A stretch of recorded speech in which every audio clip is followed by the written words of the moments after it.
বাঁ হাত চুলকানোর পর যদি অর্থ চলেও যায়, তবে ধরে নেওয়া যায় কোনো কিছু কিনতে বা সেবা পেতেই আপনি তা খরচ করেছেন, অর্থাৎ এমনি এমনি অর্থ হারিয়ে যাবে না।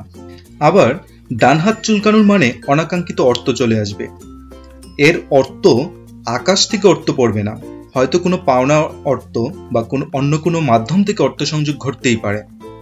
যাই হোক, তখন মনটা ভালো হয়ে যায়। কাজে হাতের তালু চুলকানো বিষয়ে গাণিতিক সূত্র দাঁড় করানো যায়, তা হলো ডান হাত সমান নগদ অর্থপ্রাপ্তি এবং বাঁ হাত সমান অর্থ হারানো। হাতের তালু চুলকানো মানে এর মাধ্যমে দেহের অভ্যন্তরীণ শক্তি প্রবাহ ঘটছে।